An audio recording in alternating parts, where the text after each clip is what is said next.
दोस्तों, तो कैसे हैं आप सब। उम्मीद करता हूँ आप सब अच्छे हों। तो दोस्तों, कल हमने बात की थी कृत्य ल्युटो बहुलम सूत्र की, जिसमें हमने स्नानियम दानीय विप्रह इत्यादि रूप पढ़ लिए थे। तो दोस्तों, आज हम इससे अगला सूत्र पढ़ने जा रहे हैं, जो कि है अचो यत। तो देखो यहाँ पर अचो में क्या लिखा हुआ है, 5 और यत में 1 लिखा हुआ है। तो अचह में क्या है, पंचमी विभक्ति का एक वचन रूप है, और यत में है प्रथमा विभक्ति का एक वचन। तो अचह पंचमी विभक्ति एक वचन में बनेगा। अच शब्द से जस घस प्रत्यय, घसी और घस प्रत्यय होता है, तो घसी पंचमी में घसी होता है, तो घसी का अच शेष बचता है, तो अचह रूप बनता है। और यत प्रथमा विभक्ति के एक वचन में यत रूप बनेगा। तो अचो यत अर्थात अजंतात धातोर, इसकी वृत्ति क्या है, अजंतात धातोर यत स्यात्, अर्थात अजंत धातुओं से। अजंत का क्या अर्थ है, अज अगरे अंत, अच अगरे अंत, अर्थात जिसके अंत में अच हो, जिन धातुओं के अंत में यत हो अर्थात अच हो, जिन धातुओं के अंत में अच हो अर्थात अ इ उ ऋ ऋ ए ओ ऐ औ अर्थात स्वर हो, कोई भी स्वर हो जिन धातुओं के अंत में, उन धातुओं से क्या होता है, यत प्रत्यय होता है। जैसे कि चेयम रूप बनेगा, तो चेयम ची धातु है, ची में क्या अंत में ई किस में, अच में आता है, क्योंकि स्वर हो गया, तो सारे स्वर अच में आते हैं। तो ची धातु से क्या हो जाएगा, यत प्रत्यय। यत का अनुबंध लोप से इसका क्या बचेगा, य। अनुबंध लोप का अर्थ क्या होता है दोस्तों, अनुबंध लोप होता है हलंतिम सूत्र से ताकि इत संज्ञा हो गई, तस्य लोप से लोप हो गया, इसका अर्थ होता है अनुबंध लोप, अर्थात इत संज्ञा करके किसी भी शब्द या उसका अक्षर का वर्ण का लोप कर देना, अनुबंध लोप हो गया। तो अजंता धातु और यत स्यात्, यहाँ चेयम रूप बनेगा। चेयम में कैसे बनेगा, ची धातु से अचो यत सूत्र से यत प्रत्यय करने पर क्या स्थिति बनी, ची अगरे यत, अनुबंध लोप य शेष, तो क्या हुआ, ची अगरे य। अब यहाँ देखो दिया हुआ है, चीय चयने भुआद धातु से धातु संज्ञा, अंतिम से यकार गीत संज्ञा, तस्य लोप से यकार लोप, अदर्शनम लोप से लोप संज्ञा, ची यत स्थिति बन गई ना। तो धातु प्रत्यय प्रत्यय इन तीनों अधिकारों के सूत्रों या अधिकारों के द्वारा अचो यत से यत हुआ, यत हो गया ना, तो चे अगर यत स्थिति बनी, तब तक कार की पूर्वत इत संज्ञा उसका लोप हो गया, तो क्या स्थिति बनी, ची अग्रे या।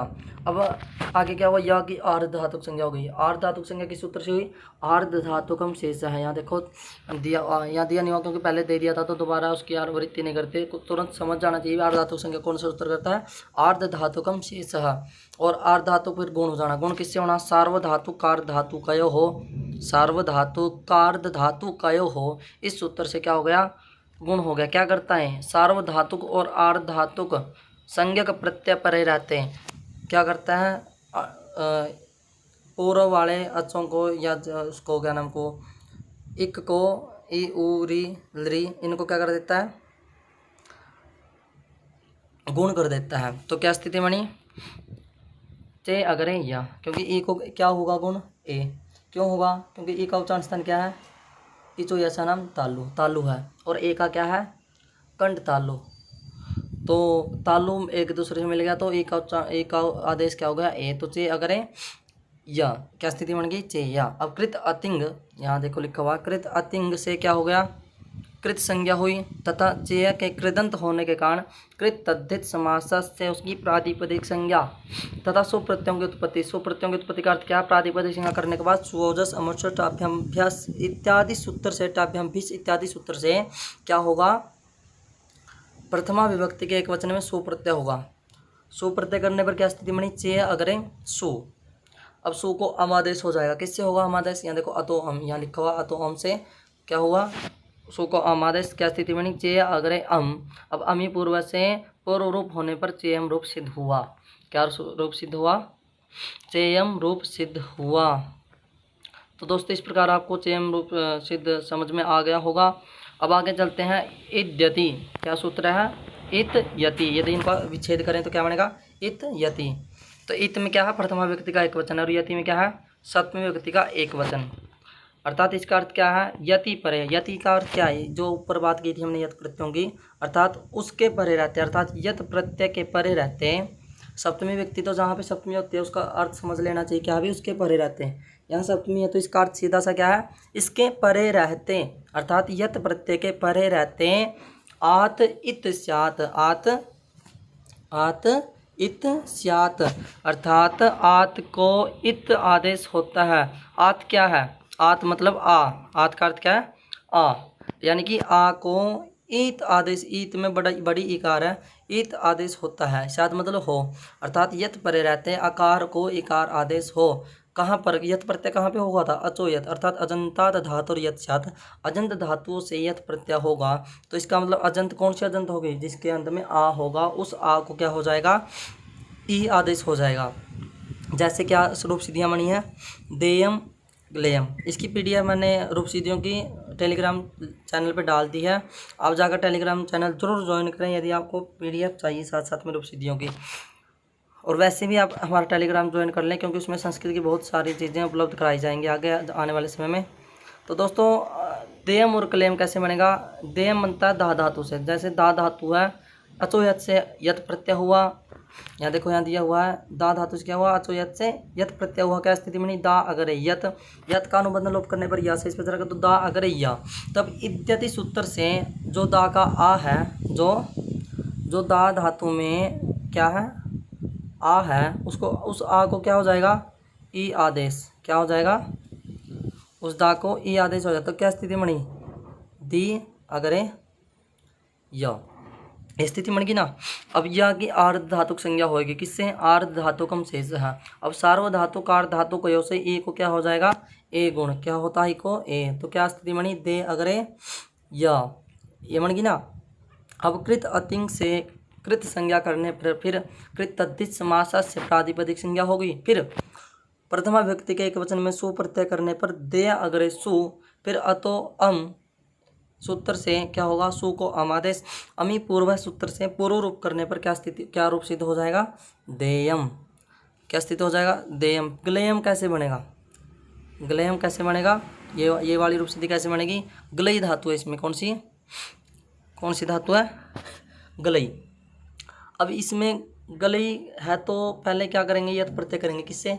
अचो यत से, क्योंकि अई भी अच में आता है, अई स्वर है तो सीधी सी बात अच में आएगा। तो अच जहाँ पे अंत में होंगे जिन धातुओं के, उससे क्या होगा? यत प्रत्यय होगा। तो गलई से यत प्रत्यय हुआ। क्या स्थिति बनी? गलई अगर यत, यत का यह शेष, तो गलई अगर य। अब यहाँ पर अई को पहले आ आदेश होगा, किससे होगा? यहाँ देखो सूत्र लिखा हुआ है, आदेश उपदेश अशिति, आदेश उपदेश अशिति, अर्थात आत एच। आत होता है, किसको होता है? एच को। एच अर्थात ए ओ आई औ, आई औ, यानी कि इन चारों वर्णों को क्या होता है? आत आदेश। आत का अर्थ क्या? आ। आत का क्या अर्थ है? आ, अर्थात एच प्रत्याहार को आ आदेश होता है। कब होता है? उपदेश, उपदेश की अवस्था में। उपदेश क्या है? उपदेश है पाणिनि आदि ऋषियों के द्वारा जो कह दिया गया है, जो बोल दिया गया है, जो लिख दिया गया है, वही क्या है? उपदेश है। अर्थात ये सूत्रों में बात चल रही, तो सूत्र पाणिनि के द्वारा अष्टाध्यायी में लिखे हुए हैं। फिर वृत्तिकारों ने इनकी वृत्तियाँ की हुई हैं इत्यादि, इस कारण से क्या हुआ? उपदेश हो गया। तो उपदेश की अवस्था में क्या होगा? आ एच को आत आदेश हो जाएगा। कब होगा? अशिति। अशिति अर्थात जब शीत प्रत्यय परे ना हो। अशिति का अर्थ क्या है? शिति होता तो क्या होता? शीत प्रत्यय परे रहने पर। जब अ जुड़ गया क्या होगा?